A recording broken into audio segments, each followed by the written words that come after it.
بسم اللہ الرحمن الرحیم۔ دوستو، عدل و انصاف ایک انسانی خوبی ہے۔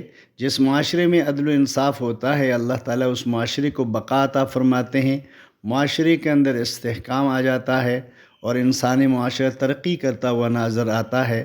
اور سب سے بڑی بات یہ کہ عدل و انصاف کی وجہ سے اللہ راضی رہتے ہیں۔ اسی لیے قرآن مجید میں اللہ تعالیٰ نے مسلمانوں کو عدل و انصاف انفرادی طور پر بھی برپا کرنے کا حکم دیا، اور اجتماعی معاملات میں بھی اللہ تعالیٰ نے عدل اور انصاف کا پورا خیال رکھنے کا حکم دیا ہے۔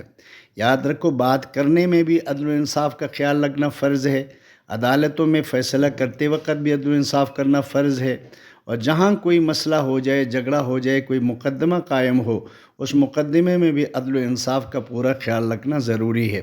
عدل و انصاف کی وجہ سے اللہ راضی ہوتے ہیں، عدل و انصاف کی وجہ سے امن قائم ہوتا ہے، اور عدل و انصاف نہ ہو تو پھر ظلم، ناانصافی عام ہو جاتے ہیں، اور ان کی وجہ سے پھر معاشرے کا سکون برباد ہو جاتا ہے۔ آج کل اس کی ضرورت ہے کہ مسلمان اپنے انفرادی اور اجتماعی اعمال میں، اپنے انفرادی اور اجتماعی کاموں میں عدل و انصاف کے حکم کے اوپر عمل کر کے اللہ کو راضی کریں، تاکہ ظلم کا خاتمہ ہو جائے۔